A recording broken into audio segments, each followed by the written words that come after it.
ആകർഷകമായി തോന്നിയ ഒരു കാര്യമാണ് മാർക്സിസത്തിന്റെ ഒരു ഭയങ്കര ഈ സ്ഥലങ്ങളെല്ലാം പലപ്പോഴും മരുമക്കത്തായം നിലനിന്നിരുന്ന സ്ഥലങ്ങളിലെല്ലാം മാർക്സിസം വളരെ രൂഢമൂലമായിരുന്നു എന്ന് കാണാം. അത് പിന്നെ എനിക്ക് വലിയ ആകർഷകമായി തോന്നിയ ഒരു കാര്യം എന്ന് വെച്ചാൽ ഇന്തോനേഷ്യയിലെ ഏറ്റവും വലിയ ലോകത്ത് തന്നെ ഏറ്റവും വലിയ മരുമക്കത്തായ വിഭാഗമായിരുന്ന മിനങ്കബാവു, ഇപ്പോഴും അവർ 50 ലക്ഷത്തോളം ആൾക്കാർ, 5 മില്യണോളം ആൾക്കാർ, അല്ലെങ്കിൽ അതിലധികം ആൾക്കാർ മരുമക്കത്തായം പിന്തുടരുന്ന ആൾക്കാരാണ്. ഇപ്പോഴും അത് വളരെ ഒരു ഹെറിറ്റേജ് ഫെസ്റ്റിവലായിട്ടും അതോടൊപ്പം തന്നെ ആ ആചാരങ്ങളും വളരെ വ്യക്തമായി നിലനിൽക്കുന്നുണ്ട്. ഇവിടങ്ങളിൽ 1920-കൾ മുതൽ മാർക്സിസത്തിന് വലിയ വേരോട്ടം ഉണ്ടായതായിട്ട് കാണാം. ഇന്തോനേഷ്യയിലെ തന്നെ മാർക്സിസത്തിന്റെ ഒരു അധിപൻ എന്ന് പറയാവുന്ന തെൻമലാക്ക എന്ന് പറയുന്ന അദ്ദേഹം വളരെ എന്താ പറയുക കറേജിയസ് ആയിട്ടുള്ള ഒരു കരിയർ ഉണ്ടായിരുന്ന ആളാണ്. 1910 ലോകമഹായുദ്ധത്തിന്റെ തൊട്ട് മുമ്പോ അല്ലെങ്കിൽ ആ സമയങ്ങളിൽ ഇന്തോനേഷ്യയിൽ നിന്ന് നെതർലാൻഡ്സിലേക്ക് പഠിക്കാൻ പോവുകയും ആ സമയങ്ങളിൽ അദ്ദേഹം പഠിച്ചുകൊണ്ടിരിക്കുന്ന സമയത്ത് യുദ്ധം തുടങ്ങുകയും ആ 1ാം ലോകമഹായുദ്ധം തുടങ്ങുകയും അത് കാരണം ഇന്തോനേഷ്യയിലേക്ക് തിരിച്ചു പോകാൻ പറ്റാതെ നെതർലാൻഡ്സിൽ തന്നെ കുടുങ്ങുകയും ചെയ്ത സമയത്ത് റഷ്യയിൽ വിപ്ലവം ഉണ്ടാവുകയും ആ വിപ്ലവം ലോകത്തെ ഭയങ്കരമായിട്ട് പിടിച്ചുലക്കുകയും ഇദ്ദേഹം എന്നൊരു ചെറിയൊരു വ്യക്തി, ഒരു പഠിക്കുന്ന വ്യക്തി, അദ്ദേഹം മാർക്സിസത്തെ കുറിച്ച് പഠിക്കാൻ തുടങ്ങുകയും തിരിച്ച് യുദ്ധം കഴിയുന്ന മുറക്ക് നാട്ടിലെത്തുകയും പിന്നെ ഒരു വലിയ വിപ്ലവത്തിന് മുന്നേറ്റം നടത്തുകയും ചെയ്യാണ് അദ്ദേഹം മുന്നിൽ നിൽക്കുകയും ചെയ്യുന്നത്. പിന്നെ അദ്ദേഹത്തെ 20-25 വർഷത്തോളം അദ്ദേഹത്തിന്റെ ആത്മകഥയുടെ പേര് തന്നെ ഫ്രം പ്രിസൺ ടു പ്രിസൺ ആണ്. അതായത് ജയിലിൽ നിന്ന് ജയിലിലേക്ക് എന്നുള്ള ഒരുപാട് തടവറകളിൽ നിന്ന് തടവറകളിലേക്കാണ് അദ്ദേഹത്തിന്റെ ജീവിതം. അദ്ദേഹം ഇന്തോനേഷ്യയുടെ വിവിധ ഭാഗങ്ങളിൽ, അതോടൊപ്പം ചൈനയുടെ വിവിധ ഭാഗങ്ങളിൽ, പിന്നെ വിയറ്റ്നാമിൽ, സിംഗപ്പൂര് തുടങ്ങിയിട്ടുള്ള വിവിധ സ്ഥലങ്ങളിലൂടെ ഒരു പിന്നെ എക്സൈൽ ലൈഫ് നടത്തുന്ന സമയങ്ങളിലെല്ലാം കമ്മ്യൂണിസ്റ്റ് പ്രസ്ഥാനങ്ങളുമായിട്ട് അവരെ ചേർത്ത് നിർത്തിയിട്ടാണ് അദ്ദേഹത്തിന്റെ യാത്രകൾ നടക്കുന്നത്.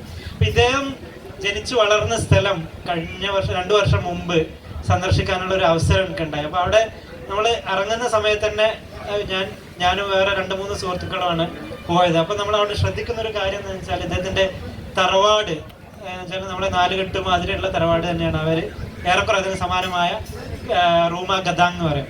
ആ തറവാടിന്റെ ഒരു 50 മീറ്റർ അപ്പുറത്താണ് അവിടെയുള്ള വളരെ പാരമ്പര്യ രീതിയിൽ നമ്മുടെ നാട്ടിലൊക്കെ ഉള്ള മുസ്ലിം പള്ളികൾക്ക് ഏറെക്കുറെ സമാനമായ മുസ്ലിം പള്ളികൾ തന്നെയാണ്.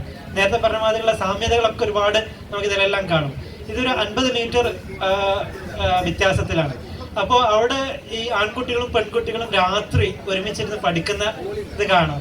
അപ്പൊ ഞാൻ സ്വാഭാവികമായി ആലോചിച്ചത് ഇദ്ദേഹം ഒരു 13-ാം വയസ്സ് വരെ 14-ാം വയസ്സ് വരെ ഈ ഒരു തറവാട്ടിൽ ജനിക്കുന്ന ആൺകുട്ടികൾക്ക് പള്ളിയിലാണ് രാത്രി ഉറങ്ങുക. എന്നുവെച്ചാൽ വീട്ടിലേക്ക് പ്രത്യേകിച്ച് അവർ പ്രായം അറിയിച്ചതിന് ശേഷം, പ്രായം അറിയിക്കാന്നല്ല പറയാം, ആഫ്റ്റർ കമ്മിങ് ഓഫ് ഏജ്, പുബർട്ടി വന്നതിന് ശേഷം പിന്നെ അവർക്ക് ആൺകുട്ടികൾക്ക് തറവാട്ടിൽ കയറാൻ പറ്റില്ല. ഈ മരുമക്കത്തായത്തിലൊക്കെ നിലനിൽക്കുന്ന മാതിരി അവർ പള്ളിയിലാണ് ഉറങ്ങുക, അല്ലാണെങ്കിൽ മറ്റുള്ള ഗോഡൌണുകളിലോ ഗുദാമുകളിലോ ഒക്കെയാണ് ഉറങ്ങുക. എന്നിട്ട് മരുമക്കത്തായം കല്യാണം കഴിഞ്ഞതിന് ശേഷം പിന്നെ സ്ത്രീ അവരുടെ ഭാര്യ വീട്ടുകളിലാണ് താമസിക്കുന്നത്. അപ്പൊ ഇങ്ങനെ താമസിക്കുന്ന ഇദ്ദേഹം ഇവിടെ ആയിരിക്കും താമസിച്ചിട്ടുണ്ടാവുക എന്നുള്ളത്. അതൊക്കെയുള്ള ഒരു ആലോചനയിൽ നിന്നാണ് എങ്ങനെയാണ് ഇദ്ദേഹത്തെ പോലുള്ള ഒരു ആള് ഒരു മാർക്സിസ്റ്റ് ഇന്റലക്ച്വൽ ആയിട്ട് അദ്ദേഹത്തിന്റെ പിന്നെ എന്താ പറയാ ഡയലക്ട് ഫിലോസഫിക്കലി തന്നെ മാർക്സിസത്തെ ഏറ്റവും ഏഷ്യയിൽ മധ്യകാലങ്ങളിൽ അല്ലെങ്കിൽ 20-ാം നൂറ്റാണ്ടിന്റെ മധ്യ ദശകങ്ങളിൽ ഏറ്റവും താത്വികമായി അനാവരണം ചെയ്ത ഒരാളാണ് അദ്ദേഹം.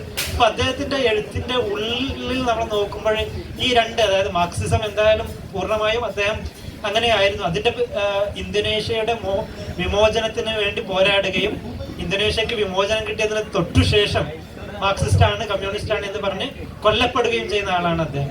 അദ്ദേഹത്തിന്റെ എഴുത്തുകൾ ഈ ഒരു മരുമക്കത്തായത്തിന്റെയും ഇസ്ലാമിന്റെയും ഒരു എന്താ പറയാ സമ്മിശ്രണം വളരെ വ്യക്തമായിട്ട് നമുക്ക് കാണാൻ പറ്റും.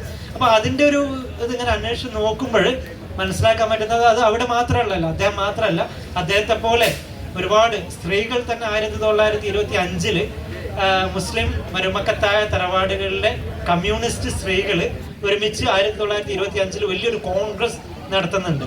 അതായത് കമ്മ്യൂണിസ്റ്റ് ഇന്റർനാഷണൽ എന്ന് പറയുന്ന മാതിരി ഈ പതാങ് പഞ്ചാങ് എന്ന് പറയുന്ന ഒരു സ്ഥലത്ത് അവർ ഒരു വലിയ ഒരു ഇന്റർനാഷണൽ കോൺഗ്രസ് നടത്തുന്നുണ്ട്.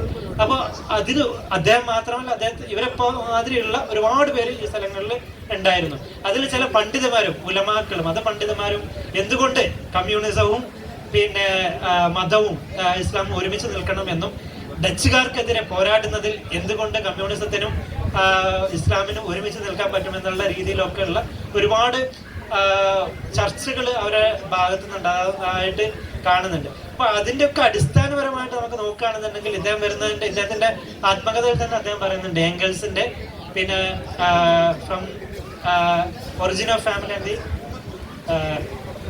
പ്രൈവറ്റ് പ്രോപ്പർട്ടി എന്ന് പറയുന്ന പുസ്തകം ഉണ്ടല്ലോ. അപ്പൊ അതിൽ മരുമക്കത്തായത്തെ പറ്റി എംഗൽസ് ഒക്കെ വളരെ വ്യക്തമായിട്ട് പറയുന്നത് മരുമക്കത്തായമാണ് അത് മനുഷ്യരുടെ ഏറ്റവും ഉദാത്തമായ പിന്നെ കുടുംബ മാതൃക എന്നുള്ള രീതിയിലാണ് അദ്ദേഹം വിശദമായിട്ട് പറയുന്നത്. അതിൽ പറയുന്ന കാര്യങ്ങൾ തന്നെയാണ് എൻ്റെ നാടായ മിനങ്കബാവിൽ നിലനിൽക്കുന്നത്, സുമാത്രയിലെ മിനങ്കബാവിൽ നിൽക്കുന്നത്. അതായത് നോർത്ത് അമേരിക്കയിലെ ഇറിക്വ, ന്യൂയോർക്ക് പോലുള്ള സ്ഥലങ്ങളിൽ ഉണ്ടായിരുന്ന തദ്ദേശീയരായ ജനവിഭാഗങ്ങൾ, ഇറിക്വ പോലുള്ള ജനവിഭാഗങ്ങളിൽ നിലനിൽക്കുന്ന മരുമക്കത്തായത്തെ പറ്റി പഠനം നടത്തിയ ലൂയിസ് മോർഗൻ എന്ന സോഷ്യൽ ആന്ത്രോപോളജിയുടെ ഏറ്റവും പ്രധാന പണ്ഡിതനായ ആളെ ഉദ്ധരിച്ചുകൊണ്ടാണ് എംഗൽസ് അദ്ദേഹത്തിന്റെ പുസ്തകത്തിൽ എഴുതുന്നത്. ആ എഴുതുന്ന കാര്യങ്ങൾ തന്നെയാണ് എൻ്റെ നാട്ടിൽ നിലനിൽക്കുന്നത് എന്നുള്ള രീതിയിൽ വളരെ ഹ്രസ്വമെങ്കിലും തന്മലാക്ക് അതിന്റെ ആത്മകഥയിൽ എഴുതുന്നുണ്ട്. അപ്പൊ ആ ഒരു സമ്മിശ്രണങ്ങളാണ് പലപ്പോഴും എന്നെ ഇതിലേക്ക് അന്വേഷിക്കാൻ വേണ്ടി പ്രേരിപ്പിക്കുന്നത്.